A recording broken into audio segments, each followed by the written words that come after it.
Halftime Pizza and FightSaga.com proudly present War Week Radio with 5-decade fight trainer James Gogue.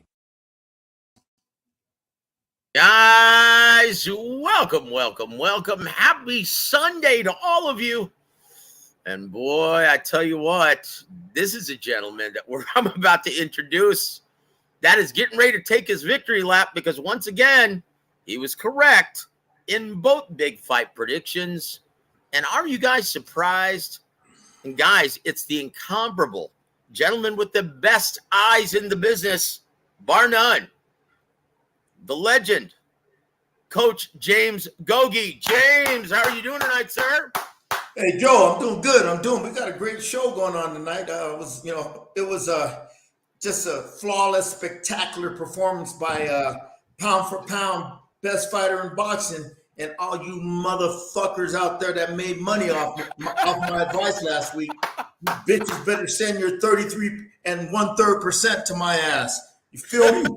Because look, you guys are making money, okay?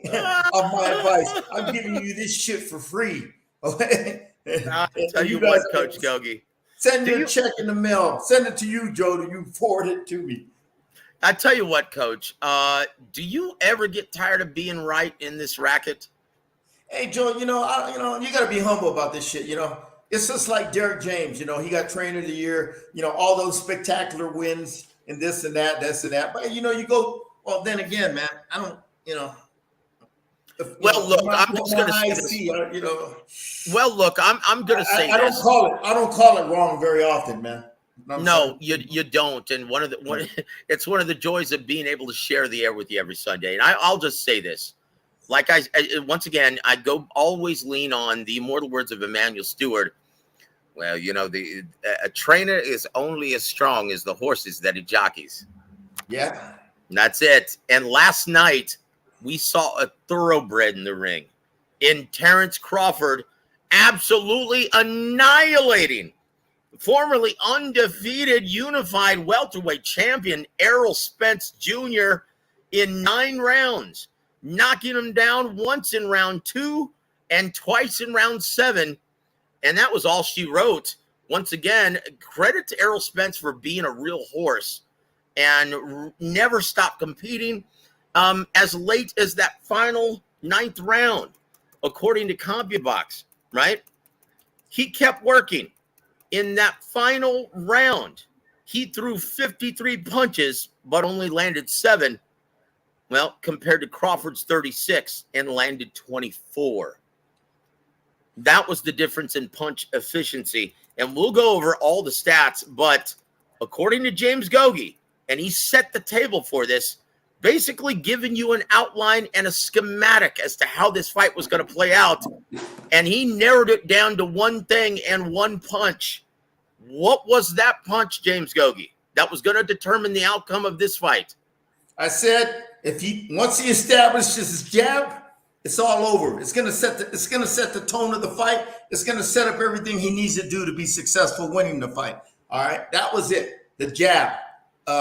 Now, my question was, will he fight from the right-handed position or the southpaw position?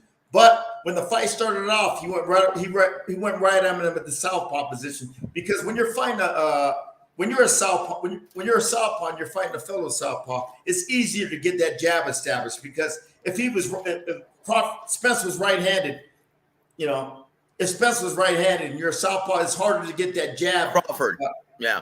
Yeah, if Crawford was a southpaw and Spence was right-handed, it would be hard for Crawford to get that jab established because the angle that Spence was the angle of his body, which were what do you call it? What's the word? Protrude, Joe? The jab from coming in directly. Yep, protruding. Okay. Yep. Yeah, it would protrude. You're fighting a southpaw. Crawford's fighting from a southpaw. Spence is in that right hand position. Man, it's gonna be hard to get that jab through, man, because his lead hand is right in the direct line of the fire of that jab. But when Crawford came out in that southpaw position, man, okay, he's going to be more effective in establishing that jab. And this is something I felt they practiced in camp. Okay, he even said it after the fight. that we had to take away his jab and establish our jab. Basic shit, you know what I mean? Basic shit, old school shit. And that's what he did. He established his jab, right off the bat from the southpaw position. And you notice, Joe, he didn't switch right and left and right, because he was in total control from the southpaw position. He didn't need to switch. He knew all the momentum was going on the side. Why would you want to switch up and go right-handed, man? You know what I mean? You got a good rhythm, you got a good flow going, you got all the momentum on your side, and all of a sudden, you change the game plan. You go right-hand. He wouldn't have been that effective from the right-handed position, because even though he has the ability to execute the jab from the right-handed or the left-handed position effectively, he had to stay in that left-handed position because his fellow combatant Spence was a southpaw, and it's easier just to execute that jab. And that was the key. The jab, kind of like I said, is like the key to open up the bank vault and all the money coming out. Okay, he's gonna set up everything. It's the number one. All you motherfuckers out there that made money off me for free. All right, all you motherfuckers that are making money off me, getting paid for free. Okay, when you're fighting at the elite level, okay, like these guys are, the creme de la creme, you just don't knock them guys out. It's a methodical, intelligent breakdown process. Okay, you got to break them down round after round after round, and it starts with the jab. The jab is the number one weapon when you're breaking down your opponent at the elite level. Once you keep landing that jab, his face starts swelling up, his nose starts busting up, and guess what? That's all. If you're landing your jab on a consistent basis and it's hard and sharp and crisp like Crawford's last night, that's all you're going to think about as an opponent. You're not going to worry about all the other shit because you're worried about that getting hit by that jab. And when you're only worried about getting hit by that jab, you forget all the other shit he's going to throw. The step back counters, the short hooks, the counters, and all that shit. But the jab is the key. That's going to take you to the promised land. That's the key to the bank vault. What's going to open up the bank vault and get all you motherfuckers paid, that I gave this free advice to. Yeah. Now, I tell you what, Coach, going back to sir, go ahead. I've been caught, I've been doing this, I don't know, 35, 40 years. It's a skill I've cultivated over the years on how fights play off, on strategies, okay, on the elite level, which you got to do to win these fights. For example, last night I was watching the fight with my fighters. Okay, we're all sitting down on TV here in Mexico watching the pay-per-view for motherfucking free, okay? But anyway, because it's free in Mexico. And round by round. ESPN knockouts, right? Yeah, ESPN knockouts. Yep. Round by round, I was sitting down them guys and giving them motherfuckers a college education on how the fight was playing out and what they had and what Crawford had to do round by round to break him down. Okay, I would say, okay, get back to that jab, get back to the jab. And every time I said that, he would get back on it. I said, okay, he's got to start hitting the body more when he gets close. Next thing you know, Crawford started hitting the body. Then I said, the counters are going to land, the counter right hooks, catching. They start everything I was telling my guys when the fight was happening, what Crawford needed to do, he was doing it. I'm like, motherfucker, the fuck you need Bomac? Shit. I was telling him, you know what? It's like I had, in the NFL, they got a little earpiece, the quarterback transmitter. Yep. Yeah, they can hear the offensive coordinator telling them what to do.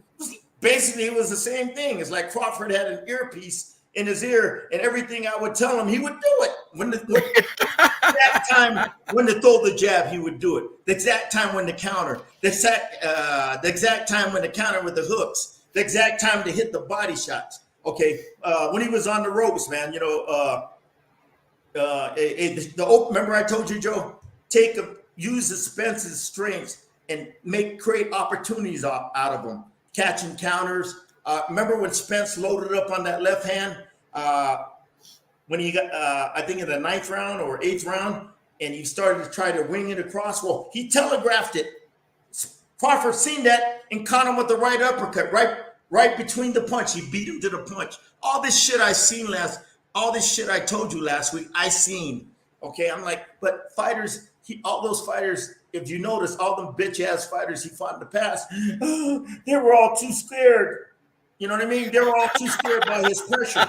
All right, they didn't have the skill sets. They didn't have the skill sets to execute everything I was saying. All those openings I saw, and Crawford exploited them to the letter T. Man, I swear to God, Joe, when I was calling this fight between with my guy, watching the fights with my guys, everything, you know, I was giving him everything he needed to do to put the nail in the coffin, to break him down. Okay, he needs to get back to the jab. Next thing you know, Crawford started working that jab again. Okay, the jab is, I started telling the guy the jab is opening up other things now. He start putting them combinations behind the jab. Start stepping back and counter, because Spence started getting aggressive and reckless, lunging forward with that jab. Step back and counter. All that shit. When the fight was playing out, I was giving my fighters a college education on how to break down a fighter and what Crawford needed to do. Everything I called to the letter T last night. Everything I told him, my fighters, what he needed to do. Next thing you know, Crawford did it. It's like we were on the same telepathy. You know what I mean? Yeah. Tell you what, it was a thing of beauty, Coach. And once again, we're going to go back to this. I'd like to say a hello to our dear friends, our extended War Week Radio family in the chat. And Pranay starts everything off. Welcome, Pranay. Welcome to the show. Thank you for supporting the coach on this beautiful Sunday evening. And he's got a mouthful, Coach, and I'm going to read it all because I want to get your thoughts on everything. It says, Coach, I'll start by saying Bud was always my pick. Right now, I'm only speaking of what I saw. Spence, 20 seconds into the first round, legs not keeping up with the hands, pushing punches versus snapping, And he also says body mass, much less than before. Remembered your checklist of a shot fighter. Round 2 confirmed. No more punch resistance. Spence took killer shots from Kell Brook, who was another monster puncher, or is a monster puncher at 47. Goes on to say now every single shot was hurting him. Face changing color in a way I know magically happens after surgery. Makes you wonder if Spence was a shot fighter walking in. 2 car accidents, retina surgery. He goes on to say, all in all, all-time great performance from Bud, but sad to see a great fighter in Errol taking a career-ending beating. And then he ends this by saying, bring on Ennis versus Crawford. Well, Crawford and Spence both are moving up to 154 pounds, guys. But, Coach, what are your thoughts on everything that Pranay stated? Is Errol Spence, is he a shot fighter, or was he just picked apart by an all-time great welterweight? It could be a combination of both things.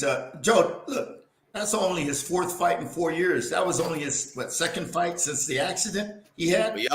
Yep. You can see the ring rust, okay? All right. Then you're going in against a sharp snipers like Crawford, okay? Yep. And, here's, I'm going to say this right off the bat. I never told everybody. Everybody knows between fights, Spence, he likes to have a good time. He likes to drink and all that other stuff, not take care of his body. Doesn't live a Spartan lifestyle like AKA Bernard Hopkins. Crawford does, okay? Crawford doesn't drink, party, do drugs, or none of that stuff. You know what I mean? He's a family guy. He takes care of his body. He stays in shape all the time, okay? This is 24/7 for Crawford, okay? He's totally committed to being a world-class, world champion, professional prize fighter. Spence isn't, from what I hear through the grapevine, from good sources. So, all that shit, it's called karma, Joe. All that shit adds up, man. You know what I mean? Yep. You got one guy, staying focused, on track, and you got another guy who doesn't stay focused, on track between fights. All that stuff builds up, and you see it in the fight, man. Crawford, boy, how razor sharp he was, man. His timing, okay, his reflexes, okay, were impeccable, man. So it's a combination. Like I said, he hasn't been active. 4 fights in 4 years, man. Come on, man. How are you going to keep your tools sharp with that type of activity? Okay. Then you're going into a fight with a guy like a super sharp sniper like Crawford. Come on, man. We also want to welcome and thank Jesus M for supporting the coach. Saludos, coach. Saludos to you, brother. And thank you for once again supporting the coach on a Sunday. My brother G Funky Boxing, who also made the right call, and his breakdown was spot on as well. His greeting, Joseph and Coach Gogue. Yes, the coach is 100%. Once again.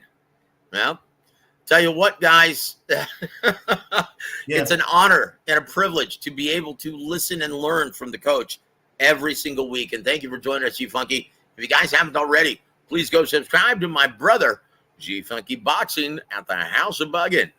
Woo! We love it, man. Yo, yes, sir. Like I said, it's the, I never even thought about it because, Joe, I didn't even analyze this fight. Okay. I don't watch, you know how people watch tape of the fight and fuck all that. I don't take notes or nothing. I started thinking about all the stuff in my mind. I started thinking about in the show last week, like, man, these motherfuckers that fought Spence, they never took advantage of the opportunities he presents himself. They should turn his strengths into a liability, catch and encounter, stuff like that. His over aggressiveness, stepping back, countering like Crawford was with the straight left hand, right hook, then back on that jab. These other fighters, they never took advantage of those opportunities because they were, like I said, they were scared as fuck when they fought Spence, especially when he put that hard pressure on them. Only thing they thought about was surviving. They never thought about taking, advantage of the opportunities that were there. And I didn't even think about it until last week on the show. And Crawford, evidently, he saw the same shit I did. Well, Coach Gogue, moving forward, do you see any other welterweight or junior middleweight with the athletic gifts other than possibly Jaron Boots Ennis that could implement and take advantage of those weaknesses from Errol Spence Jr.? Right now, he's shit. He got the shit beat out. He might never be the same, man. Okay, the way he looks, he might.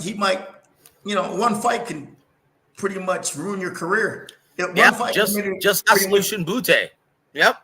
Well, one fight can make you a shot fighter in this tough business, man. This is a dangerous sport, and that beating he took, man. Oof. You know what I mean? You never know how he's going to come back. 154. He might be, but he might be stronger in this and that. But goddamn, man, the beating he took. And the thing is, like I said, Joe, between fights, when you keep partying and not taking care of business, keeping the focus between fights and not taking care of your body, that just continues the erosion of your career. Okay, that's it. Bernard Hopkins, don't forget, he won a second world title at 45. He won another world title at 45 or 46. There's a reason why. That boy is the ultimate when it comes to discipline. Okay, doing the right things, taking care of his body, no drugs, no alcohols, no sweets, no junk food. Just, he treats his body like a temple. Only thing he eats is organic, healthy, natural foods, water, drinks a lot of water. All that stuff, Joe, preserves your body. But if you're drinking and partying and doing that shit, you know what I mean, Joe? That takes years off your career, man. You know what I mean? So, yeah, the immortal words of James Hetfield from Metallica: "Your lifestyle determines your death style." That's it. Come on, look at all the fighters in boxing, man. See boxing, man. I had a good talk with Omar Figueroa Sr., the dad, and I was saying, when you started making all that money, it changed all you guys, man. Okay, and he agreed. He said the son started picking up bad habits, drinking, and all the other shit. And you know what I mean? Money, when fighters don't have money, all of a sudden they run into money. If they're not financially educated or don't have an educated background, what the hell? You're like a poor people that run across money. You don't know what to do with it, and you just blow it. Then when you start blowing it, you start picking up bad habits you never did before because you can afford the cocaine, the drugs, the drinking, the nice car, and all the women and all the headaches that come with it and everything. But when you didn't have all that money, you didn't have all those problems and everything. So all that, when you make money in this business, if you don't have good people behind you, like Mikey Garcia. Man, you gotta, he took his money. Like he was saying in an interview I was watching the other day. He goes, ever since he got into boxing from the first fight, he always planned for the future after boxing. All the money he made, he invested it in real estate, rentals. Now the guy, what did he say? He brings in close to $1 million a year in income, rental income, and other investments. His net worth is like $20 million. He's got a nice house on a hill, 12 acres. He's got like 15 nice cars. Everything's all paid off and everything because he invested his money correctly. Okay, he took care of it. He just didn't blow it like all the other fighters because his dad stressed to him the importance to think of boxing, life after boxing. And that's what happens when you get, fighters come across money, man. Spence is one of them. You start getting bad people that just show up out of nowhere, influencing you to do stupid stuff that you've never done before. Okay, people that were never in your circle, all of a sudden they come out of nowhere. They kiss your ass and befriend you, massage your ego. Oh, Earl, try this. Okay, let me try it. All right, come on. Well, I will say this, guys, and we could devote an entire show. Yeah. The only thing that Gogue knows about as much as boxing is investing and marketing and taking care of your money. Yeah, you got it, man. We could devote an entire episode just from stock tips from Coach Gogue. I'm not no financial advisor, man. I just do my own shit. But like I said, the fighters, you're being 99% of them. You want to hear something funny, Joe? Let's hear it, brother. I don't know. Man, I might as well say it. Iran Barkley, the guy made millions, okay? Yep. And he took his millions, squandered it away, opened up the barbecue, a barbershop. What kind of fucking investments is that, all right? Barbecue, barbershop, what the fuck? He squandered his fortune away. Now, he's living in the projects, man. You know what I mean? Probably getting government assistance. But man, he could have took that money and put it to good use where the money works for you instead of you work for the money. But anyway, like I said, Joe, it's all about being financially educated. Like Mikey Garcia said, you got to invest in yourself, meaning you got to educate yourself. And Mikey Garcia, he's not like your typical fighter. He's a smart guy. But anyway, like I said, Spence, you know what I mean? All that stuff to me, Joe, we talked about a lot of this stuff, but we never brought it up on the show. All that stuff he does on the outside is not beneficial for long-term success in boxing, okay? All that shit's going to catch up to you one day, and it caught up to him yesterday. And there it is, guys, and we're moving on. Electro Jaddy says, what a terrific weekend of boxing. What a terrific week of boxing. And, guys, if you haven't already subscribed to my brother EJ's channel, please go do that. Thank you for always supporting the coach, my friend. And he also said this. Yeah, we saw Ronnie's boy do really well. Yep, go ahead, sir. Yeah, all you got to do is say it. All you got to do is, it was a lesson in education to you guys out there watching the fight yesterday. Not because I gave you a good tip and you motherfuckers got paid, but an education on the breakdown process at the elite level, how you break these elite fighters down. You just don't go out there and try to knock them out. It doesn't happen at the elite level. Very, very, very, very rarely. It's a systematic, intelligent breakdown. Okay, and it starts with the jab and good defense. Yeah. Yep. Well, unless you're in the heavyweight division, and unless you're fighting someone like Tommy Morrison. Yeah. And we want to also thank John Smith for joining the show. Thank you for supporting the coach, sir. He says, salute. You called it. Bud took away Spence's volume jab with counters, distance control, and nullified Spence's body attack. Spence didn't have too much else to offer after that. And once again, guys, I was at a live event at the Dave & Buster's in San Antonio, Texas. I want to thank everyone for showing out to that. Packed house.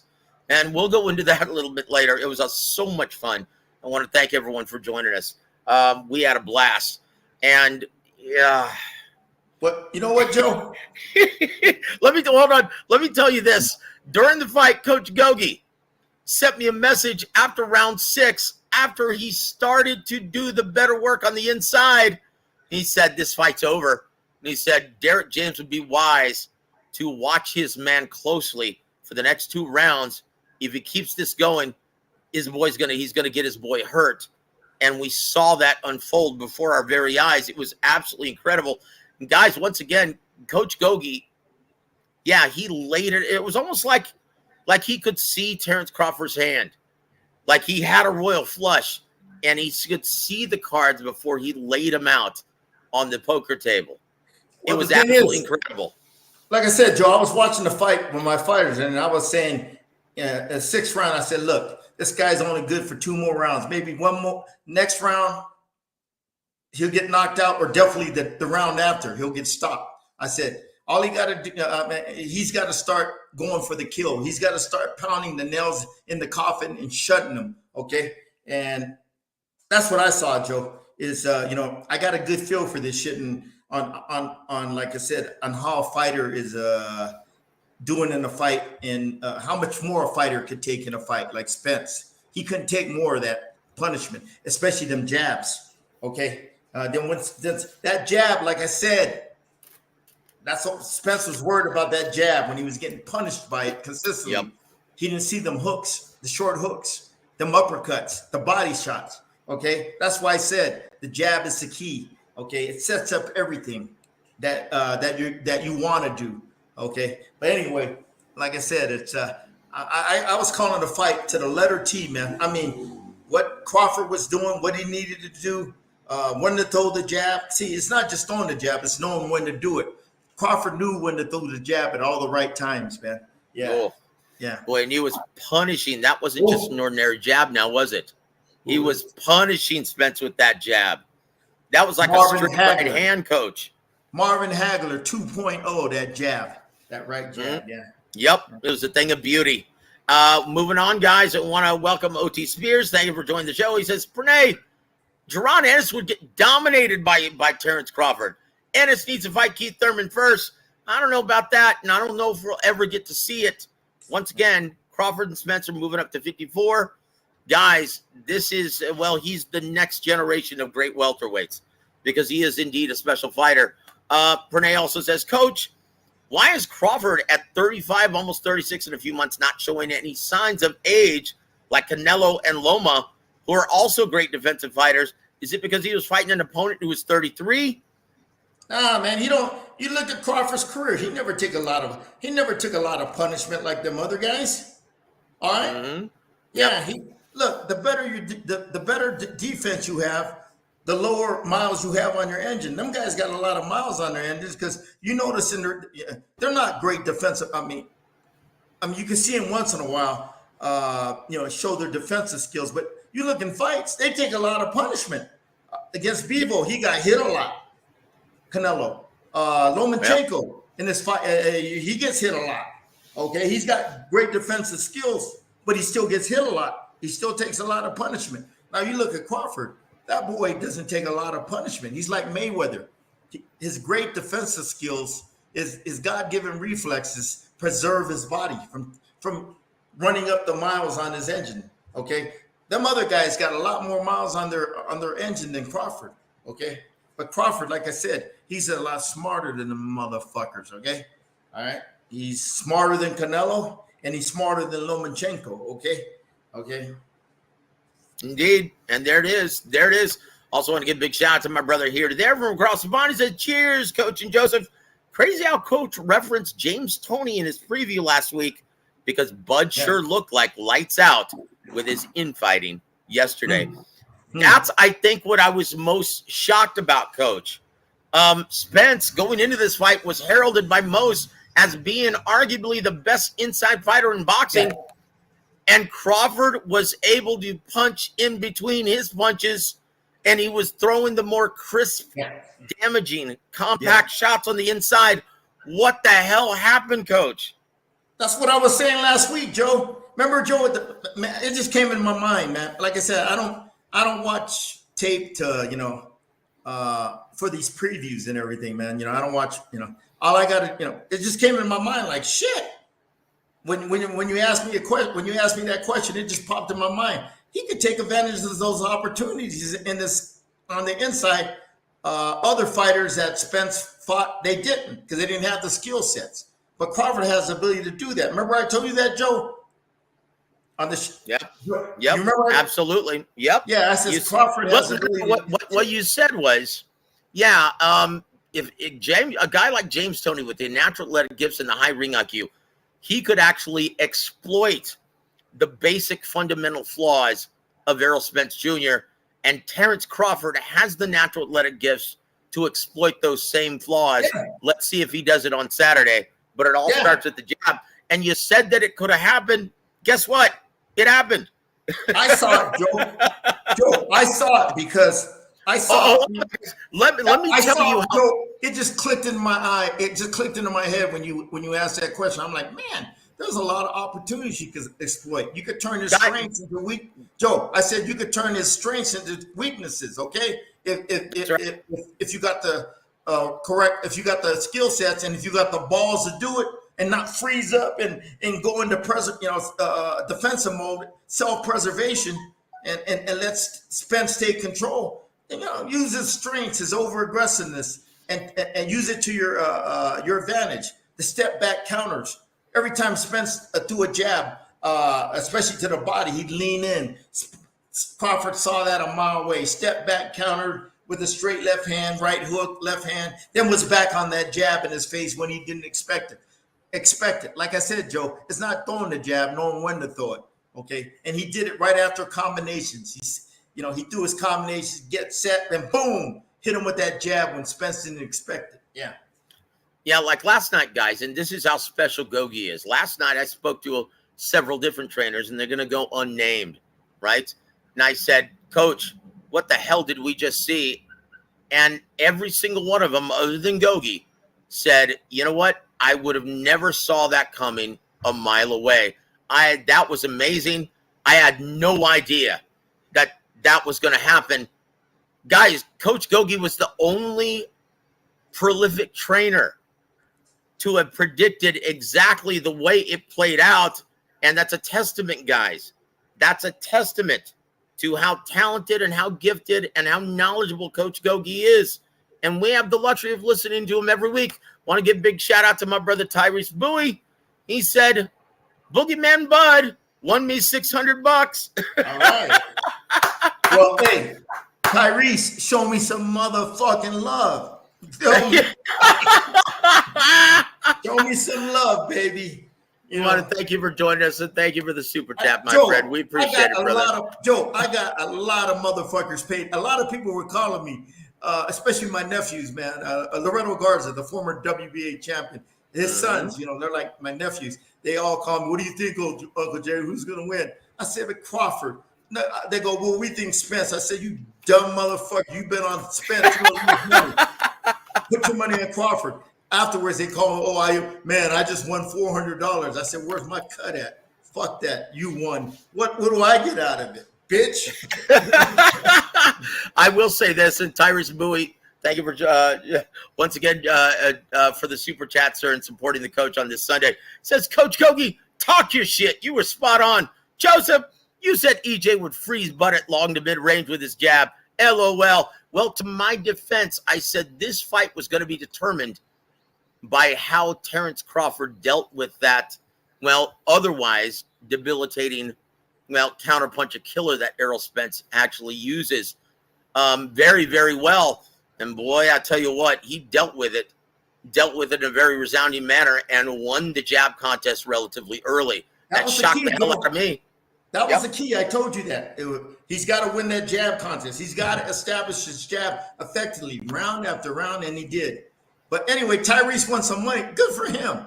All the motherfuckers you won money off, you took them to the pole house. Yep. But tell you what.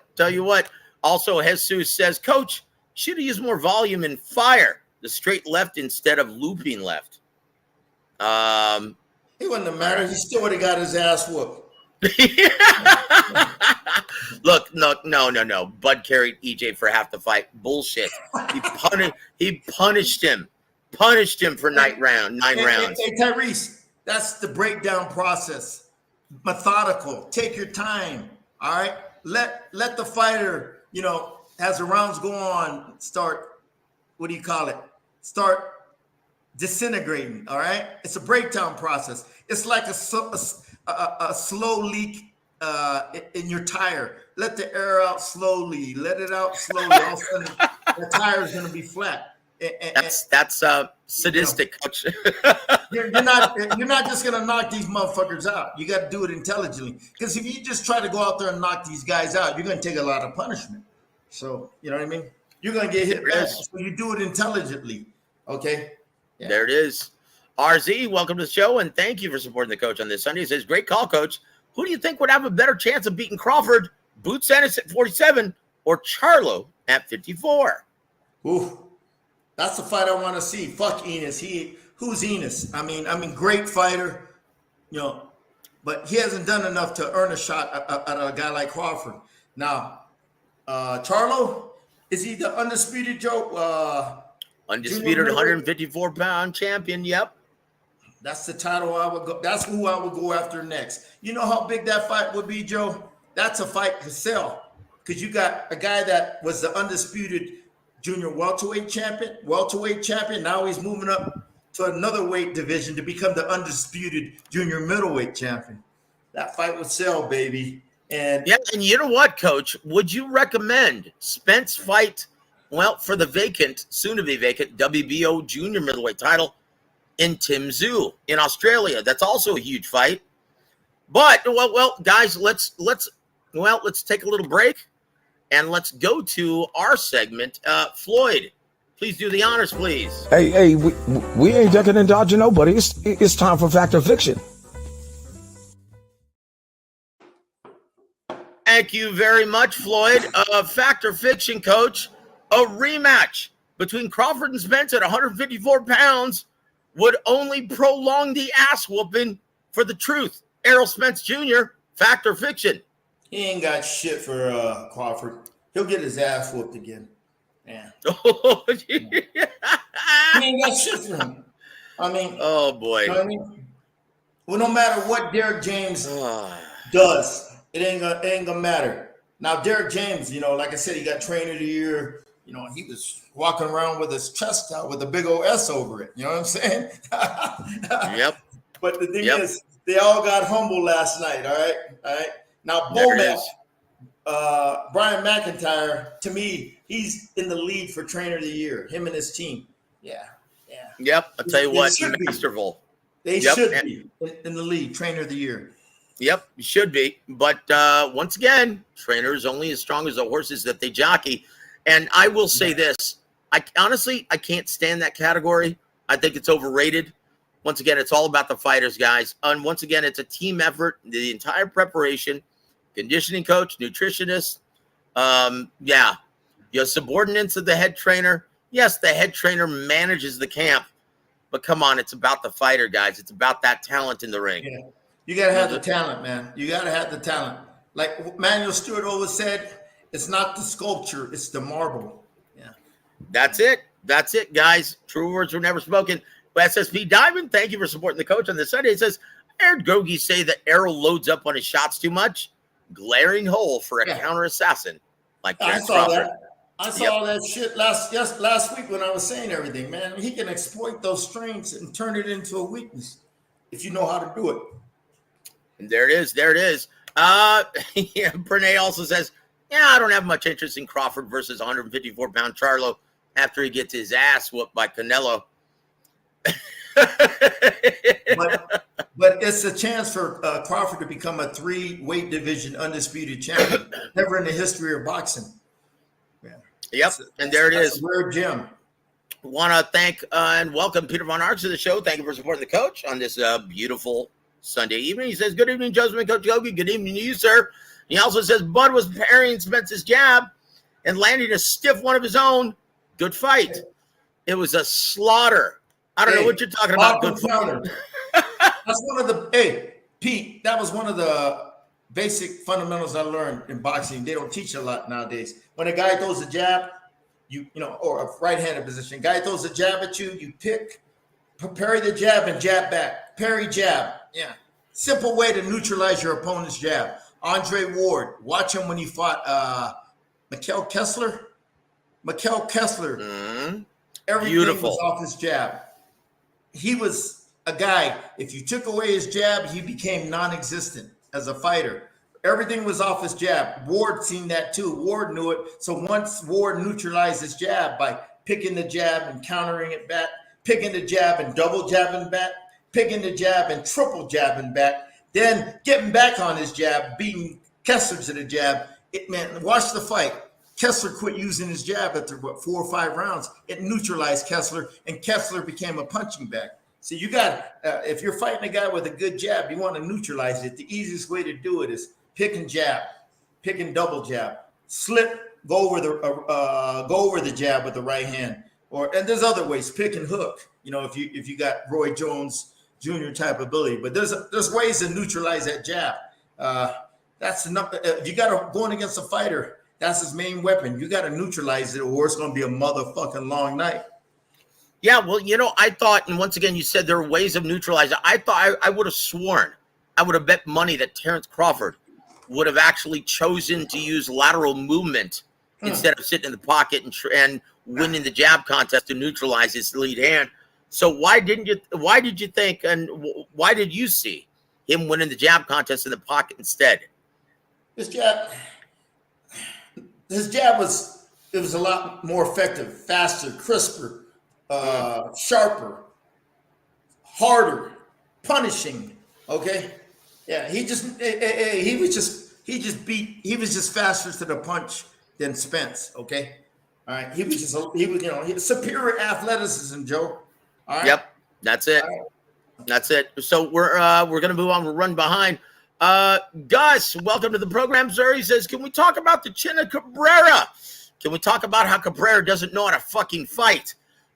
Look, and how, hold on, we'll talk about that later. We'll talk about Cruz not knowing how to cut off the ring still. Well, that's going to come up, guys, and we're going to get Gogue's take on all of that. Thank you for joining us, Gus. We appreciate you always being here. And also, my brother, Eric R., welcome to the program. He says, question for Coach. How would Crawford versus Mayweather Jr., how would that have looked prime versus prime? Let me tell you this right now, Joe. Me and legendary manager Dennis Rappaport of the Jerry Cooney fame.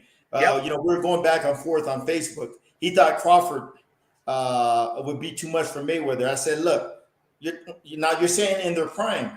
He goes, yeah. I said, well, shit, at 130 pounds, Mayweather was a bad dude. At 135, Crawford couldn't touch him. 140, Crawford couldn't touch Mayweather. 47, that's debatable, okay? Yeah. So it depends on what weight. 135, 139, Crawford never made 30. But 35, 40 is Floyd Money Mayweather all the way. He was the better fighter, all right? At 147, Crawford is, over the years, he's gotten more boxing IQ, a lot wiser, a lot physically stronger. Oh, yeah. Yeah, so that's debatable. There it is. Thank you for your question, Eric, and thank you for supporting the coach on this Sunday. Also want to give a big shout out to my brother, Jay Gogue. Thank you for supporting the coach, sir. Salute to you, my friend. Thank you for being here on this beautiful, this victory lap for Coach Gogue. And once again, like I said, you gotta, what do you call it? You gotta, stay humble about this shit. You know what I mean? I got a good feeling. My success rate is high. But I do have a few of them that slip through the cracks, like that fucking fat Chinaman, okay, and Joe Joyce, that bitch ass Joe Joyce. But remember, if Joe Joyce had a real cut man that knew how to control that swelling, I would have won that. I would have won that bet too. But anyway, but Boogeyman Bud won me $600. Good, go have a nice steak dinner on my ass. Think about me. Thank you once again for the super chat, brother. And Treetop Box says, I'm just here to clown on your horrible pick of Spence, Joe, and hit the thumbs up. Yeah, thank you for hitting the thumbs up. But you had Spence to win the fight. To my defense, did I say that he was going to beat Crawford? No. Yeah. I said that Crawford would end up implementing the more punishment and do the better work in the back half of the fight. I just thought Errol Spence would get the benefit of the close competitive rounds in the first half of the fight. Yeah. Once again, can't clown on that, brother. That was a very logical response, especially after what we saw from Haney Lomachenko. I thought it was going to play out exactly like that. Thought it was going to be too little too late, but nope. Crawford understood the task at hand. And boy, he went right to him and took his best weapon out of his arsenal, out of his holster, took his big gun out of his arsenal. Nobody plays the game of chess better than Terence Crawford in boxing. Nobody played, like I'm going to say that again. Nobody plays the game of chess better than Terence Crawford. He's the game's elite #1 chameleon and boxing's pound for pound best fighter in the world. Fuck Inoue. Now, Inoue, honey. Hold on. Hey, Joe, let me listen. Inoue, if you're listening, hey, you had your nice little run on being the best pound for pound fighter in the world for 5 days. And there it is. And yeah, Treetop, I know you're we appreciate you being an extended family member of War Week Radio, brother. God bless you. And thank you for always supporting everyone here, especially Coach Gogue. I'll tell you what, Goge's amazing, isn't he? Peter Von Ark says, yeah, Spence had his 4th car accident last night in the ring. Yeah. Did he ever? Boy, that could be career debilitating. And once again, we're going to go back to Floyd. Please do the honors. Hey, we ain't ducking and dodging nobody. It's time for Fact or Fiction. Oh, boy. Twofold this Fact or Fiction. First, Fact or Fiction. Number 2, Coach. Errol Spence should sit out for an entire year to let his brain and his body heal from that career-altering ass whooping that he took at the hands of Terence Crawford last night. Fact or fiction? That's a smart idea. When you take a beating like this, don't even come back too soon. Just take a year and a half out, year and a half to rest your body, rest your brain. And if but the thing is, you also got to take care of your body between fights. You can't go out there, take a year or year and a half out and start drinking and partying and all that. Then try to come back into camp. You know what I mean? Trying to get in shape. Man, it doesn't work like that, man. Not in boxing, man. You get out of this game what you put into it. Now, if you're going to cheat the grind and party and not take care of your body, not train, you know what I mean? Karma, baby, always wins at the end. Yep, that's it, guys. That's it. Guys, I forgot where I was. I'm falling way behind. Holy shnikes. SSV Diving, thank you for joining us once again. He said, Joseph, you called that Tejas knockout as well. Yes, I did. Tejas. And once again, Sergio Garcia, decent fighter, but he's in the back 9. Right? He's in the back part of his career. Whatever he was going to accomplish in boxing, well, he's already done it. Yep, and there it is. Want to thank Joseph Brown for joining us. Salute Joseph and Coach. James, great performance by pound-for-pound king, Terence Crawford. Yes, sir. Want to welcome Juice to the show. Salute War Week family and Coach Gogue. With last night's performance, it's officially the Bud Crawford era. Bud deserves nothing less than boxing royalty beyond this moment. That leads us to our next Fact or Fiction, Coach. Number 3, Terence Crawford will ride off into the sunset after this all-time great career best performance and announce his retirement. Fact or fiction? Nah, there's too many other fights out there he could make. Like, to me, that Charlo fight makes sense, man. If they could, if it's for the undisputed junior middleweight champion of the world, it's a chance for him to really cement his legacy. That a legacy I don't think will be broken. A fighter winning 3 undisputed titles in this era with 1,020 belts in each, in each organization. You know what I mean? They got too many fucking belts out there right now, man. You know what I mean? Yeah. But, well, I tell you what, right now, Terence Crawford has the only belt that matters: the ring. Exactly.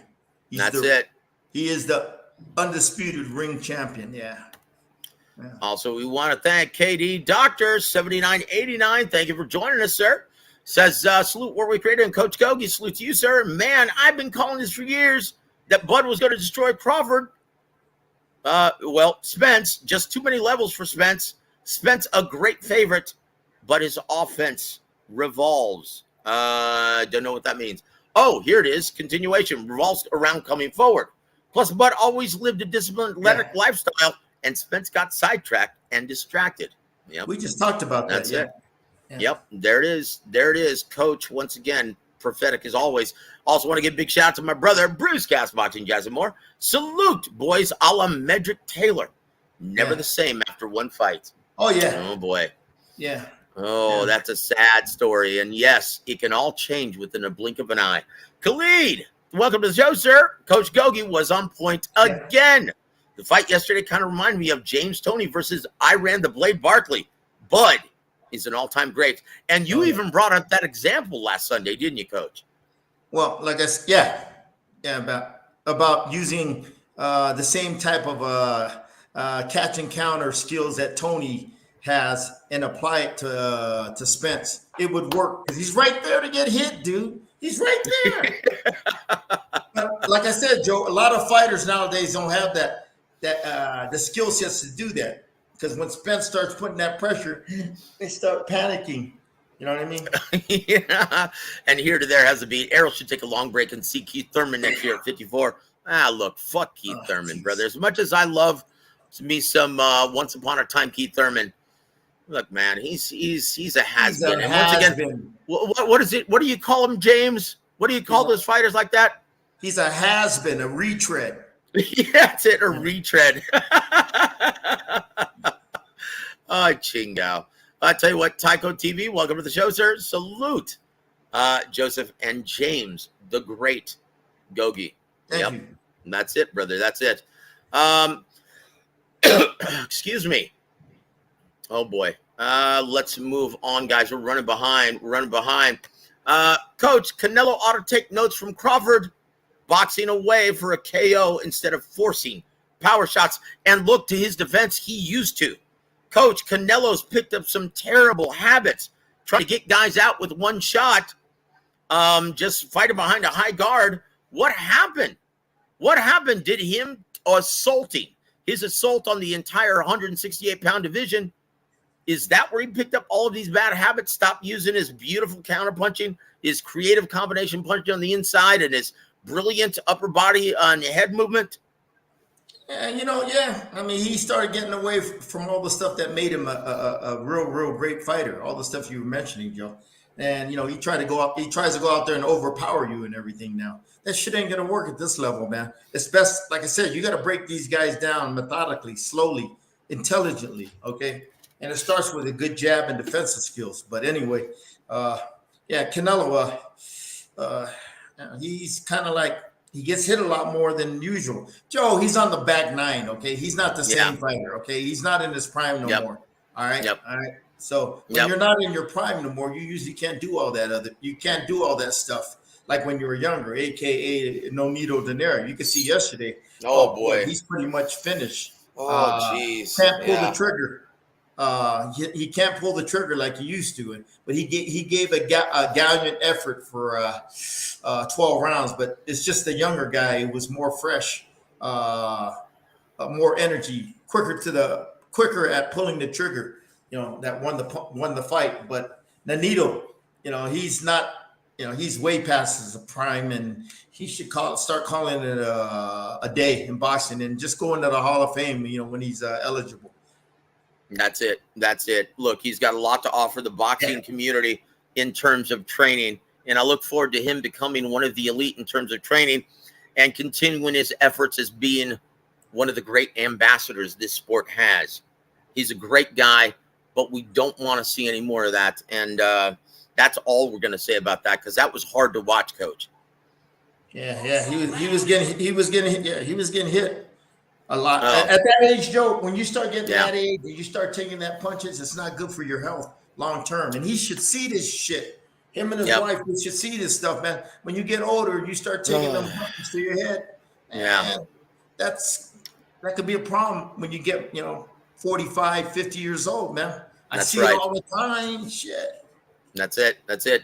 And G Funky, thank you, brother, once again, for always supporting the coach, brother. And we love you. And once again, guys, look forward to sharing the air with G Funky as we have a conversation tomorrow.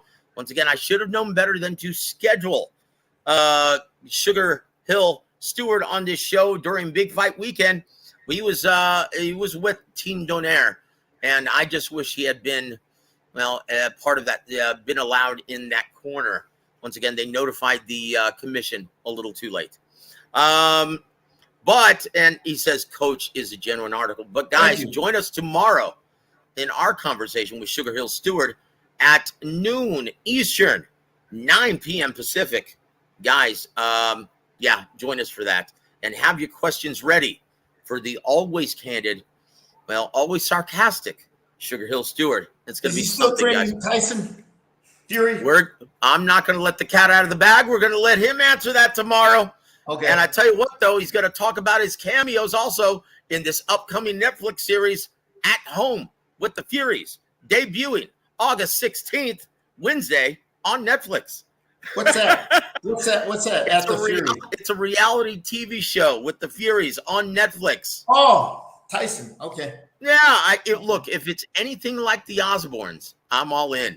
Okay. Because I loved the Osbournes about, 25, 30 years ago? Yeah. Yeah. Okay. Also, I knew this was coming. My brother Ryan from Boxing Gems Film Study. Yeah, I say, sheesh. What up, Joseph? Complete domination. Thank you. Thank you, brother, for not gloating and saying, I told you so, Joseph, because yes, you did. Yes, you did. You said it was going to be a complete beatdown and domination, and you said I was foolish to be picking Spence on a technicality. But, oh, well, that's the way the cookie crumbles, guys. Let's see. Hold on. Gems. He studies a lot of films. I can see film studies. He does a great job. And you know what, Coach? Yeah, I would love for you to chop it up with Ryan one of these days Gems. on his channel. I don't watch films when I break down fight. It's all in my head, man. Yeah, I don't watch films. Yeah. That's incredible. I tell you what, want to give a big shout out to my brother, Big Smoke. What's good, man? Thank you for supporting the coach, my friend. Yeah, I tell you what, let's move on, guys. We're running way behind, guys. Look at this. Marcus Chad, Joseph, I told you this fight was 4 years too late. I'm happy I streamed it. Well, good for you, brother. Chingao. You know what? That's the thing that I don't understand. What are these guys actually? They actually think they accomplished something by streaming these events. Look, dude, if you're not interested in buying it, then don't fucking watch it, because you're not doing the sport or the business of it any favors. Okay? That's it. That's it. You know what, Joe? Dude. Yep. We talked about this off the record, but I told you it was better that this fight was delayed this long. It gave Crawford a chance to get more mature in his mind, give him more boxing intellect, develop more skills, and to get physically stronger. Yeah, you look at Crawford now than 5 years ago. He's a lot better fighter now because he added dimensions to his game, like the inside game, where before he didn't have that. He's gotten physically stronger. Okay, stuff like that. It just made him more wiser, more mature, more experienced. You know what I mean? Thank you. Yep. Thanks. Yeah. Yep. Thank you. Welcome on always. Thank you for always supporting the coach on Sunday, Tycho. We appreciate you being there, my friend. Did you make money, Tycho TV? Like all these other motherfuckers out there. Dude. Oh, Chinga, brother. So he says, Gogue, pound for pound, number one. Yes, yes, yes, and yes. I want to also welcome my brother Outlaw, Coach, and Joe. And thank you, brother, for always supporting the coach. And thank you for always being here for War Week Radio. And thank you for being an extended family member. Big Smoke has the beat. Marcos Chaz, you streamed the fight last night, then STFU about any fights being made. Yeah. You can't say shit if you're not going to pay for the fights. Yes, sir. Yeah, yes, sir. Thank you very much, Big Smoke. Good point, Big Smoke. Yeah. Yep. If you're not going to put your money where your mouth is, you have no right to demand any fights. You take whatever they give you and shut the yeah. Hey, Joe, now streaming it, that's pirating it. Is that true? What? Streaming the fight is pirating it. You got it for free. Yeah, you're illegally streaming this event, right? You can still do that shit, Joe. Oh boy. You don't have to worry about that. You're in Mexico. You get all these for free in knockouts. Yeah, but you can still do it though, huh? It's all too easy, brother. Yeah, but once again, why would you want to put up with that headache and stream with all those ads and all that buffering and all that shit? Why would you want to do that? Look, if you're a real fan of the sport, yeah, you're going to purchase and financially support your beloved boxing. And if you don't, well, you have no right to bitch and moan about, oh, we're not getting the fights that we want. Kiss my ass. You take what they give you. Yeah. So anyway, with that said, thank you for always being here, Marcos. We appreciate it. Should I say Joey Chaz? Thank you very much for always supporting the coach. Juice says, PBC and Showtime did an incredible job displaying the full talent and superstar value of Bud Crawford. Yeah. That's the spirit. That's right, Juice. You're a great fan, brother. And last Outlaw says, inactivity, the accident, blowing up in weight in between fights and drinking really hurt Spence. Yes, it did. Guys, we're moving on. We're moving on to our next topic. Once again. One second, Joe. Yes, sir. Is there a lot of people asking you questions? Are you going through all the... Well, yeah, it's mixed in there. I'm trying to get to everyone, and we're going to just move on because we're already an hour in, and you haven't even talked about Inoue versus Fulton, a fight that happened on Monday, and it's almost an afterthought now. But at the time, he blew out a fight that a lot of guys, now, once again, we all picked Inoue, most of us anyway, but did you, Coach, realistically see him dominating a guy like Stephen Fulton, Cool Boy Steph, in that manner? Not that easy. Not that easy. He made it real easy work. He was just, not only the better fighter, sharper, faster, but he hit a lot harder than Fulton. I thought Fulton was a naturally bigger fighter. Maybe he could take his punch, but boy, I was wrong. Every punch he hit Fulton with hurt him. I thought that movement of Fulton would give him problems. Inoue's feet, Inoue's footwork and his ability to cut off the ring neutralize all that, potential movement of Fulton and everything. I thought the speed factor, I thought the speed of Fulton would give him problems. Now, Inoue's reflexes are extraordinary, like Bud Crawford, okay? But anyway, it was just like I said, another remarkable, flawless performance. And after that fight, I labeled him as the best pound-for-pound fighter in the world.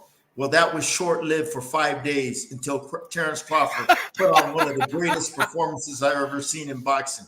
Yeah. So I tell you what, this is a lesson for you, Joey Chaz, or Marcos Chaz, whatever you're calling yourself today. Quickly, after the fight, Steven Espinoza, well, he said, well, I'd be interested in making Inoue versus Tank Davis at 135. And do you know why he's saying that? Because he's trying to devise any way he can to include a larger mainstream and casual demographic to these pay-per-view events. And why? Because you bitches aren't paying for shit. And he's trying to devise ways on how he can get the paying customers involved with the product. So if you don't want to see circus events like that, start financially supporting your quote-unquote favorite pastime. That's it. That's all I'm gonna. Or else you're gonna start seeing more events like Jake Paul versus Nate Diaz, and that's it. So I will say this. Hold on.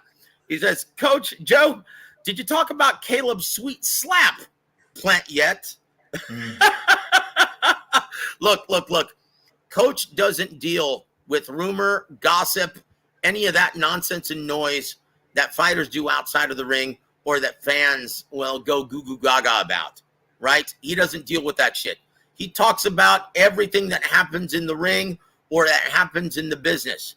That's of no consequence, right? Yeah. That's it. Coach, you don't waste his time with that stuff. But that's for Rick Glazier tomorrow night, guys. Woo! I tell you what, moving on, Coach, moving on. Let's ask Floyd to do the honors once again. Hey, we ain't ducking and dodging nobody. It's time for Fact or Fiction. Thank you once again, Floyd. Going back to the pay-per-view last night, number 4, Coach. Fact or Fiction, Cruz just flushed his rematch with Tank Davis on Showtime pay-per-view in November or December down the toilet with that crap performance against Cabrera. Fact or fiction? Fact. He didn't make a statement that you needed to make to warrant the rematch. Yeah, he was a terrible opponent. A guy, why, Sean Gibbons is a sharp boxing guy. Why did he select somebody like this? He thought he was just going to go and walk over this guy and knock the guy out, man. The guy's awkward. He moves. He's tall. He's rangy. Ugly style to fight. Guys like that are going to make you look bad. Why you want to fight a guy like that when you're trying to get on pay-per-view and you're going to look bad? It's not going to warrant a rematch, man. It's set. Look, Joe, fight. It's set. Even though he got the win, it set him back. All right. Yeah, I'll tell you what. Also, when are they going to stop letting Glenn Feldman judge these fights, score these fights? When are they going to stop, guys? Because last night, it was a split decision victory, but Glenn Feldman scored the bout 6 rounds to 6 with the point deduction for that Victor Ortiz-like headbutt, right? In the 8th round, Glenn Feldman ended up giving Giovanni Cabrera, the fight, 114-113. Jeez. That's a travesty, guys. Someone needs to put this Mr. Magoo-looking geezer out the pasture. Oh, jeez. Yeah. Can you believe that? So where does Pitbull Cruz go from here, and who gets the Tank Davis fight later on this year? I don't know, Joe. That's their problem, man. But to me, it was a setback because, like I said, winning ain't good enough. You got to look good, and how you do That's right. to create the excitement you need for the rematch. And man, that was a bad style going into the fight. I'm like, man, why? What did he want to fight this guy for? Yeah. I've seen the guy fight a few times. Why do you want to fight a awkward, ugly style, tall, rangy, hard to get to, awkward, you know what I mean? But it was a setback, on his career, man. You know what I mean? It was a setback and everything. Oh boy. Big Smoke says better not be Gary Russell. LOL. Look, why wouldn't they pick Gary Russell, Coach? You know Gary why? Russell. Yeah, he's an afterthought. He doesn't sell tickets, not even in his hometown of the D.C. area. Yeah, he's pretty much become irrelevant. He doesn't fight enough. Yeah, he's the Keith Thurman of the super featherweight division. Yeah, how's that? Chingao. Coach, once again, fact or fiction? I have to throw this out here. Nonito Donaire will announce his retirement later this week. Fact or fiction? Oh, shit. You know him. I don't know him. I hope he does. I hope he gets some sense in his head, man. These punches that he's taking at 40 years old, it's not going to be good for him later in his life. And him and his wife need to come to that conclusion. They should have retired already, in my opinion. This thing in their head, one more chance. Man, shit. This is a dangerous business. I can see if you're playing basketball or baseball, but this is boxing. This is a hurt business. And you taking them punches. Now, me personally, I don't think Nonito Donaire spars a lot. You don't need to. When you got a guy like him, a veteran, you don't need to take all that punishment in training and going into a fight. You know what I mean? Your body doesn't recover as fast. And I don't think he spars a lot, which you need to spar to give you that time and rhythm, okay, to pull the trigger. And you can see he can pull the trigger when he needed to, okay? That's a sign of a fighter that's declining in his career. A fighter, an older fighter that's losing his reflex time, okay, stuff like that. Yeah, if they're smart, Rachel, they should sit down. Hey, honey, we gave it our best shot. Thank God we didn't get hurt in this fight, but we took punches still to the head. And at this age, it ain't good for our health. It's good for your health. Yeah. Yeah. Last thing we're going to talk about, sir, is the business of boxing. One final time, Floyd. Hey, we ain't ducking and dodging nobody. It's time for fact or fiction.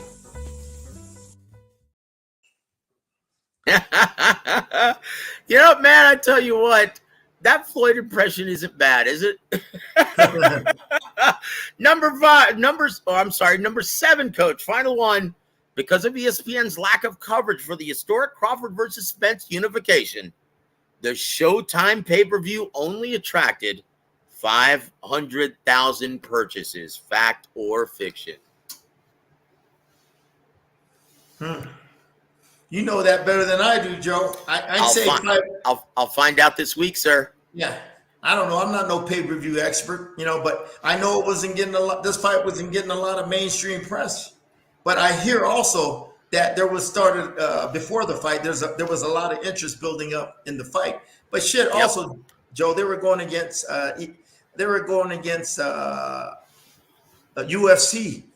on ESPN. Okay. Yep. ESPN has a vested interest in promoting their fight rather than the Crawford Spence. Now, was a UFC fight pay-per-view? Well, let me just tell you, and I was going to get into that later on the show. Well, that time has come. Last night, we staged an event at Dave & Buster's, and they were showing both events, the boxing and the MMA event, on both screens. But once again, shout out to my brother, GM of Dave & Buster's at 410 and I-10, Chris Armitage. Great job last night. He goes, you know what? Screw this, Joseph. Everyone's here to see Crawford Spence. Oh, really? And the people who are here to see UFC, sorry, you're going to view it without any sound. This is the fight with consequence. This is the historic matchup. Fuck ESPN. Fuck UFC.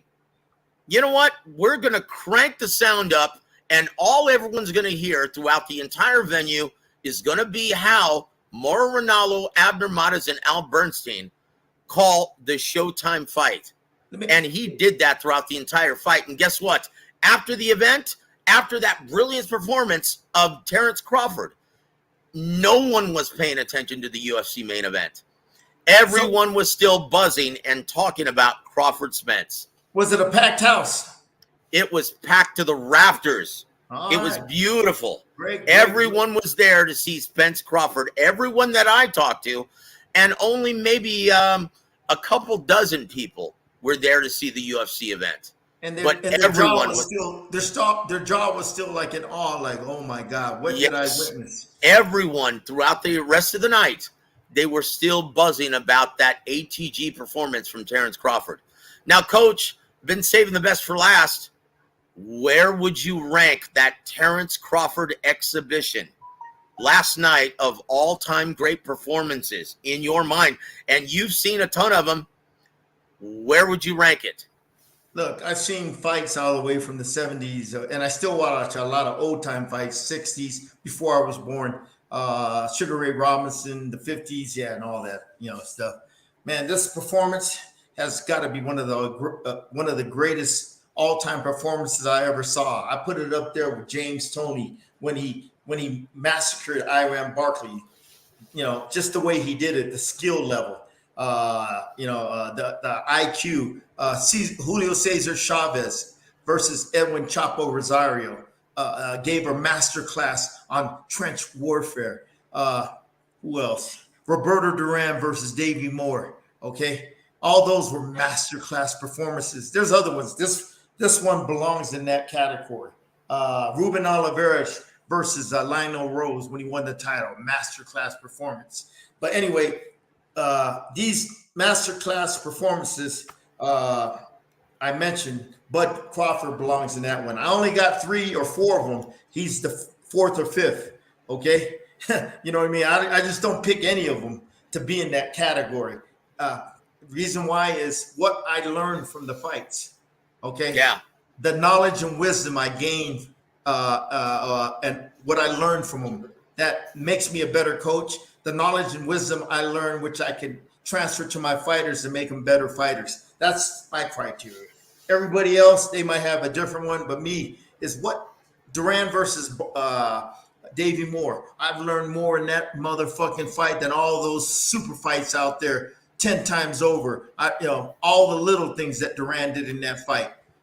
World-class stuff. Chavez, inside trench warfare, the short, sharp, crisp combinations, okay, coming from all different angles, okay?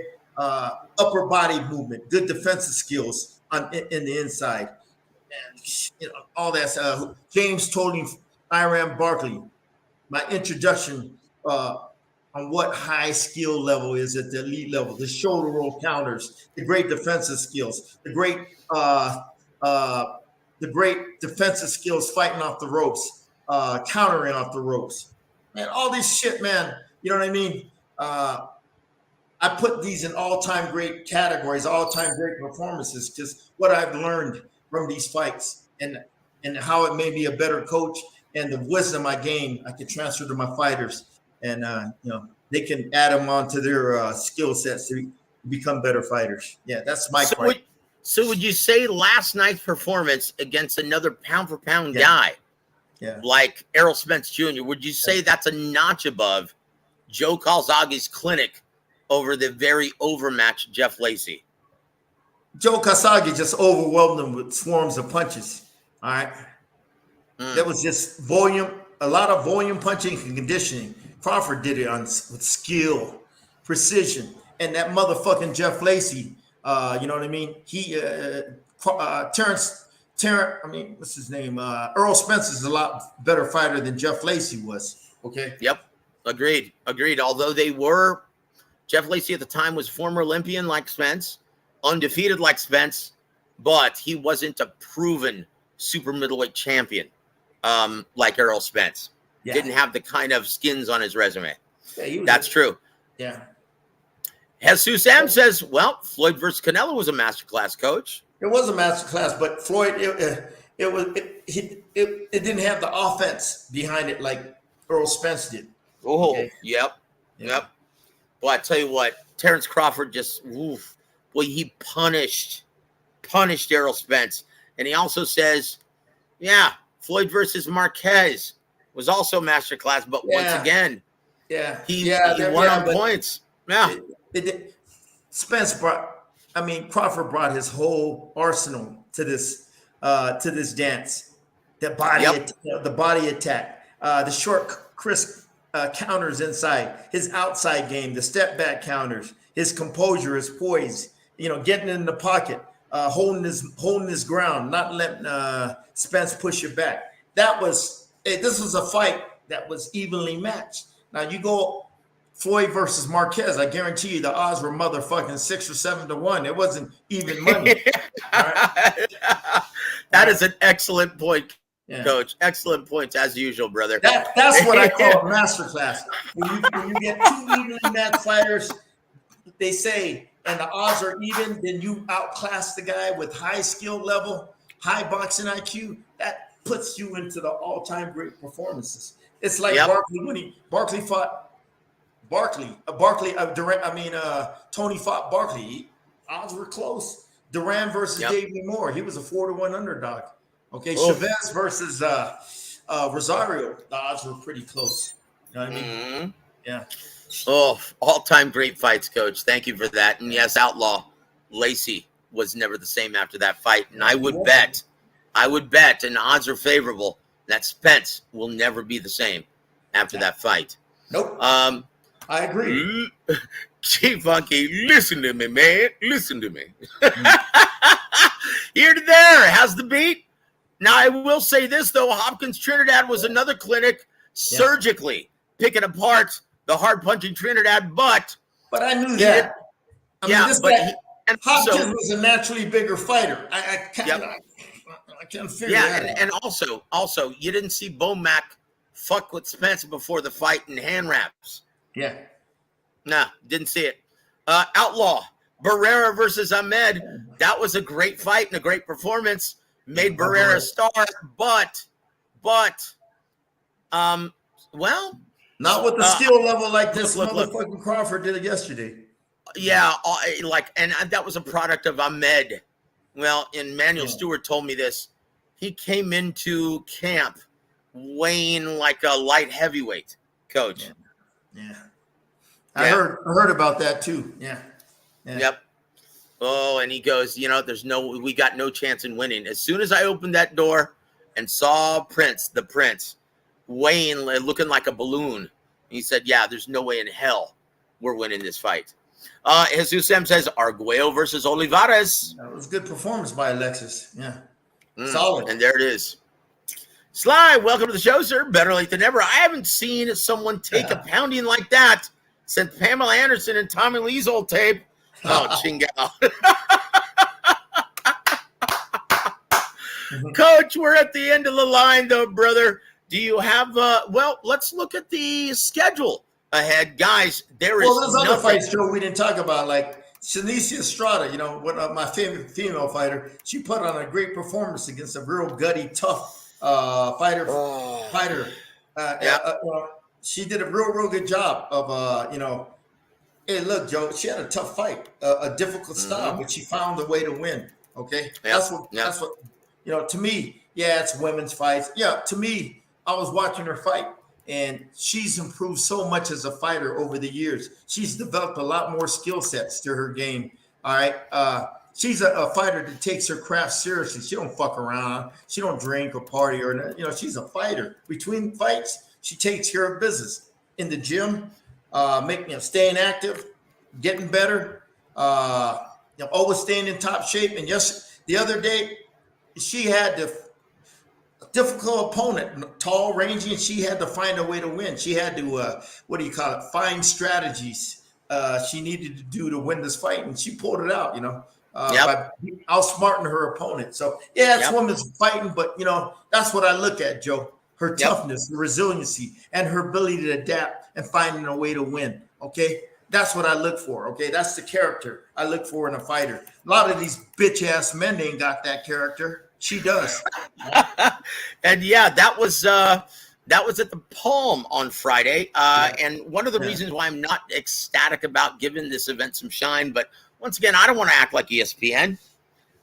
They were talking about and giving shine to this card in Shanicia Estrada more than they were the unification, the undisputed unification at welterweight. Yeah.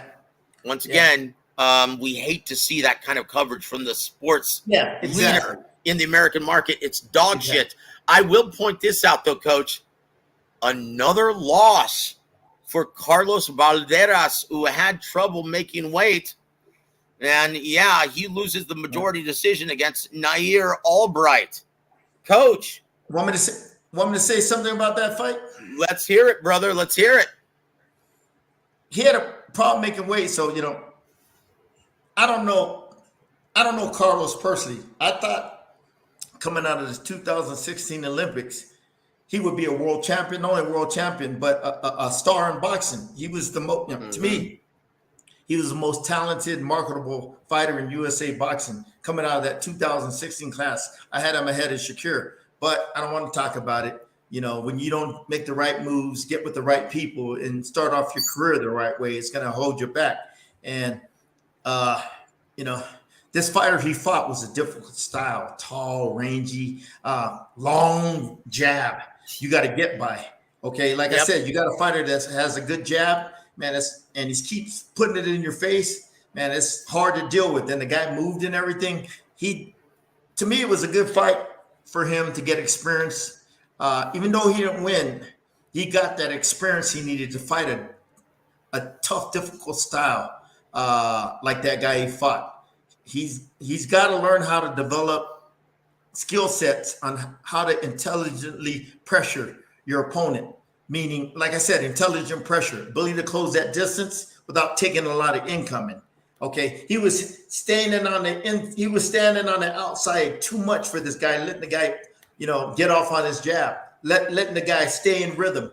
He doesn't know how to apply intelligent pressure to close that gap, to keep it in the pocket, to take away that guy's strengths. He don't know how to put his foot on the pedal and change the speed of putting the pressure. You know, you go casually getting in the rhythm, getting used to the guy's speed, making a miss, getting your hands up, blocking the punches. But once you got a good feel and your eyes start adapting to the guy's speed, that's when you start putting it in another gear and start changing the pressure of your, changing the speed of your attack, the pressure. You start wrapping it up a notch. And Carlos wasn't doing that. He's got to learn all that stuff on how to attack, fight a style like this. See, Joe, when you fight in boxing, you fight all types of styles. You got to be able to adapt to every style. Shanicia Estrada did Friday, when she fought a difficult, tough, long and rangy opponent. And she had to, close that distance, and she did it effectively and outsmarted her opponent. That's something Carlos Valderas needs to do. And when you're fighting a tall, rangy guy like that, once you close the distance, you got to stay there. and keep it in the pocket. Make it a inside trench warfare fight. Okay, take away his strengths, which is his long jab, long rangy right hand, sharp combinations. Take it in the pocket where he's not as effective. Make the playing field uneven. But Carlos Martinez, as soon as he got inside, he went back outside. Why? You work hard to get inside, then you take it back outside. You're giving the guy the advantage to get back on his jab and move. But anyway, it's a good learning experience if he's smart enough, and his coaches are smart enough. They got to start developing skill sets on if he has to fight a fighter like this again. Difficult fighter to fight in an 8-round fight because it takes a guy like him. It's going to take 10 to 12 rounds to break him down. Okay. But anyway, it's intelligent pressure, man. You got to know how to break these guys down. You got to know how to close the distance. And once you get there, stay there. Make it a rough inside affair, okay? Don't take it back on the outside and wait, which he was doing, and it cost him the fight. Yep. Anyway. Well, that's about it. And before we leave, we want to welcome Hard Times Boxing. Thank you for always supporting the coach. He says, I got here late, coach. I have to listen to on archive for Coach's take on Spence Crawford. I tell you what. Did you make money Hard Times Boxing? If you did, you need to show some love, baby. Right? I tell you what, guys, and once again, do yourselves a favor and please go back and listen to how Coach just majestically broke this fight down and accurately called not only who was going to win this fight, but how it was going to play out. Yeah. It's shocking. It's shocking in Hard Times. Hey, Joe, what's the next fight I could break down so these motherfuckers could get paid again? Yeah. Well, definitely not Jake Paul versus Nate Diaz. Not going to waste your time. And definitely not Erislandy Lala versus Danny Garcia. But the next big one, August 12th, Emmanuel Navarrete versus Oscar Valdez for Navarrete's WBO junior lightweight title.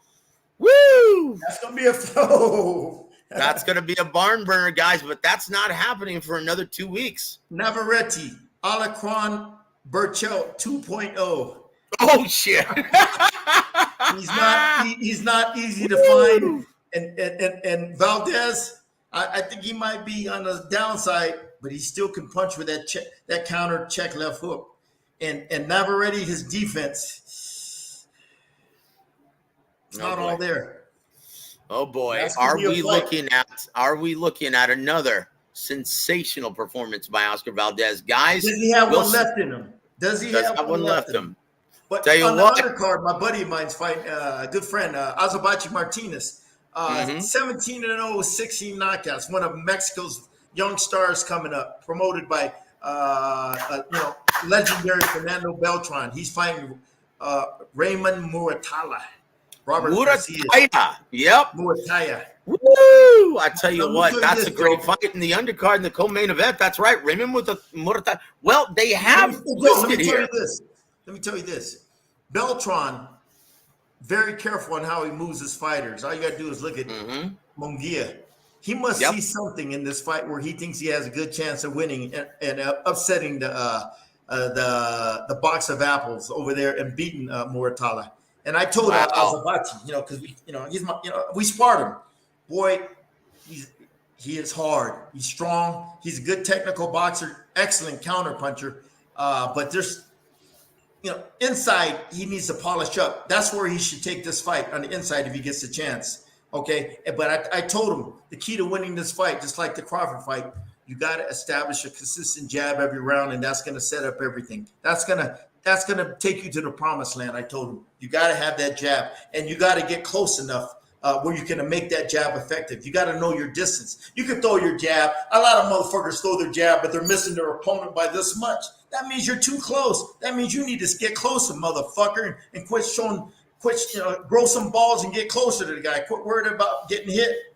Get that distance right where your jab is going to be effective. And if he does that, he has a better chance of upsetting the in-house fighter in Muratalla, and because it's going to set up them sharp counters he throws, the body shots. But but the thing is, there's still stuff that he's missing from his attack that to me is concerning.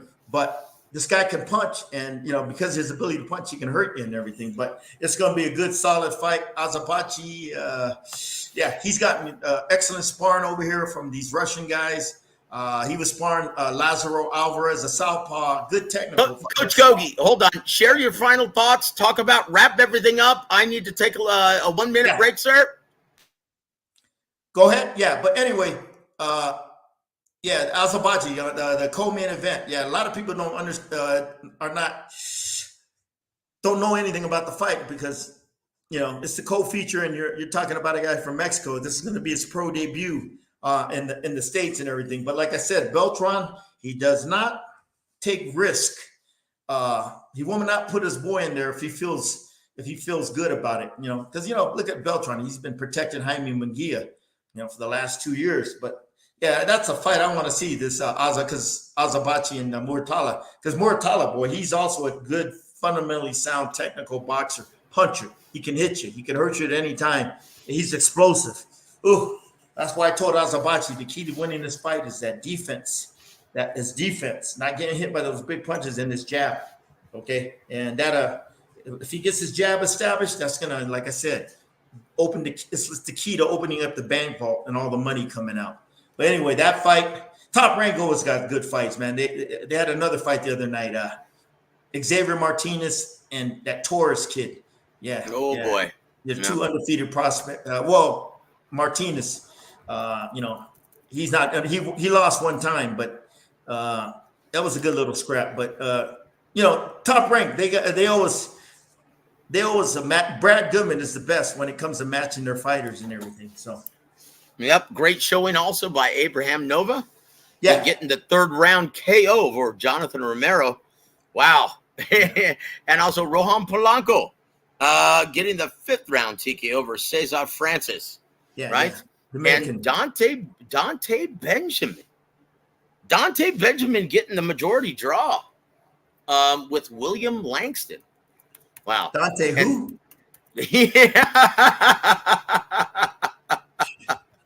And that's it, guys. That's it.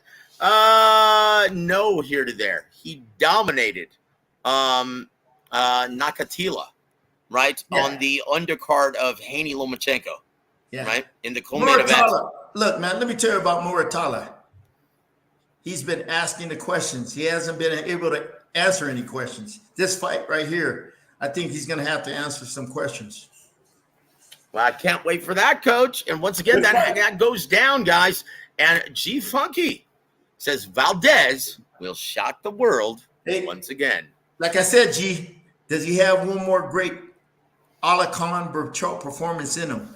Now, the way Navarrete blocks punches with his face and the way he got hurt his last fight, you can only take so much as punches to the face before the rock cracks. There it is. And once again, this is why I can't stand that Trainer of the Year bullshit award. Because, what was it, 2 years ago that Eddie Reynoso was the toast of the boxing community, the greatest trainer in boxing? Yeah. And then that was taken over by Derek James. And after Anthony Joshua laying an egg against Jermaine Franklin and then coming up way short last night, everyone's jumped off that bandwagon. Everyone's on Bomax nuts right now if they can find it. Hey, you guys do a very good job in preparing their fighters. We'll talk about the next show, Joe. I never told you about this. That's one of the reasons why I had a good feeling for Crawford, because of their preparation, their diligent preparation, the stuff they did in training camp to get them ready for this fight. And we'll talk about that. Well, I'll tell you what, Coach. It is always a joy, brother. Always an honor to be able to share the air with you. Sly, thank you for recognizing the greatness of Coach Gogue. Thank you for the $2 super chat, brother. I bet you won motherfucking money last night and taking that advice, and I got you paid too. Like all you motherfuckers listening in tonight. Put your smile, big old smile over your face, and your pockets a lot fatter. Like I said, guys, in the 2.5 years that we've been on YouTube, he's only gotten 2 wrong. That's it. Yeah, that's it, guys. A lot longer than that, Joe. I mean, the last, No, well, we go back 13 years then. Yeah. In 13 years, I can count on one hand how many times Gogue has been off. Yeah. Guys, like I stated, he's got the best set of eyes in the business, bar none. Like I said, I talked to a lot of trainers. Yeah. No trainer, and I'm saying no one, not Derek James, not Bo Mack, not Eddie Reynoso, not anyone in this business can do what Gogue does. And the thing is, Joe, I'm not even in camp watching him. If I was in Crawford's training camp, watching him, what they're doing, how he's looking in sparring, how he's prepared, I would have been more accurate. I'm just going, you know what I mean? I'm going just in my head blindly on how this shit's going to play out. But if I'm in camp and I can see everything he's doing, all the idiosyncrasies, all the habits he's developing in camp, that's going to transfer to the fight, and I could be a lot more accurate. Yeah. I'm not in camp with him. I'm just calling it from the top of my head, you know. And I don't watch tape. I don't watch no tape. He doesn't, and it's shocking, but he is always spot on accurate, guys. Not only in telling you who's going to win, but how the fight's going to play out and why. Yeah. Guys, Manuel does that. Manuel, the late great Manuel did it real well. He was the greatest. Yeah, and you know what? And G Funky and I, we joke about this all the time. How Emmanuel, and I used to give him shit about this a lot. I used to tell Emmanuel, you know what? Do you ever get tired of ruining the pay-per-view broadcast for us? He's like, what are you talking about? I don't do that. I call it right down. I said, that's the problem. You see too much. I'm like, do you remember the first round, coach? And I said, Emmanuel, do you remember the first round, the first minute of the Ricky Hatton, Jose Luis Castillo fight? Yeah. And I said, you said this. Let me tell you something. Jose Luis Castillo looks like a shot fighter. He's got no legs underneath him. Expect him to be knocked out with a body shot or something within 4 rounds. Hey, Joe. Guess what? He got knocked out by Ricky Hatton with a body shot in the 4th round. I was thinking the same thing when I was seeing the fight. I'm like, he looked shot. Yeah. Yep. And once again, guys, Coach Gogue has that set of eyes. He's got that set of eyes. He is the very best in this business. And you guys get to listen to him every Sunday. It's a real joy, guys. And this isn't even, boy, this is fun for me. This is just entertainment for me, getting to learn and listen to the master. Guys, once again, let's hear it, Coach. Pacquiao De La Hoya, we're all watching it Buddy's house. There was a shitload of us. And I was calling the fight, how it was playing out. By the 3rd, 4th round, I said, that's it. De La Hoya ain't shit. If Freddie Roach was any kind of a coach, he would tell Manny Pacquiao, this guy got nothing. Go for the knockout. And everybody in there, I was telling everybody that. I was telling everybody in that room, they were going, no.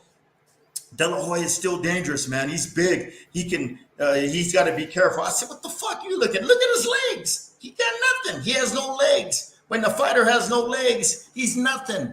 He's zero. Yeah. Okay? Mm-hmm. And I was telling everybody that. And I was saying if Freddie was any kind of a good coach, he would tell Pacquiao that go for the kill. Well, it took Freddie Roach 2 more rounds to figure it out. And he said it in the corner. He goes, hey, he's done. Go for the knockout. And everybody looked at me. And then he knocked him out. Guys, and the legend continues. Coach, you've done it again, brother. And I will say this one last thing. Outlaw says Jose Luis Castillo needs to be in the Hall of Fame. Do you agree with that, Coach? I got to look at this. I got to look at, that stuff right there is political, Joe. All right. I know. It's political. You know what I mean? Look, all I'll say is this. When you consider that Sylvester Stallone is in the International Boxing Hall of Fame, you've got to put one of the best inside fighters over the last 30 years in there. Come on now. How about, is Shane Mosley in the Hall of Fame? I'm not sure. He should be in the Hall of Fame. Maybe that has to do with this Balco thing, right? Yeah. I think that's exactly what it has to do with, but it's nothing that has to do with what he's accomplished in the ring. Okay. And it's a damn shame, guys. It's a damn shame. But guys, We're already an hour and 40 minutes in. Coach, thank you once again for educating us, brother. And the only way you can, Maestro James Gogue, thank you, brother. I appreciate it. Your parting shot for our listening audience. And if you spill one word about Jake Paul versus Nate Diaz, nah. No, just everybody, thank you for tuning in. We had a good show, and all you guys that made money off my pick, hey, good for you. You know, times are tough now. Extra $400,000 in your pocket. It feels good when you win and you got and your pockets get fatter. Okay. In other words, guys, keep listening to Warwick Radio and specifically James Gogue on Sunday. Don't forget, guys, to join G Funky and I tomorrow morning in just a couple of hours. Yeah, it's going to be noon Eastern, 9 p.m. Pacific. Our conversation with Sugar Hill Stewart, and later on that day, later on that evening at 10 p.m. Eastern, 7 p.m. Pacific, we're going to be chatting with Rick Glazier. We'll be talking more about the business of boxing and why ESPN ducked out of, well, giving Crawford Spence premium coverage.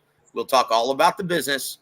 And we'll talk about pay-per-view numbers, Joe. You know everybody. Yeah, well, I'm going to make a couple calls tomorrow, and hopefully he'll be, you know I'm referring to, hopefully he'll be, well, willing to reveal that tomorrow if the numbers are favorable. Yeah, he's going to gloat. He's going to gloat. Let's pray for that, guys. And once again, anyone who purchased last night's pay-per-view, thank you. Thank you. Thank you for supporting your beloved pastime. Guys, on behalf of the incomparable, the maestro, James Gogue, I'm Joseph Herron. You've been listening to Warwick Radio. Have a great week, everybody.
Halftime Pizza and FightSaga.com proudly present War Week Radio with 5-decade fight trainer James Gogue.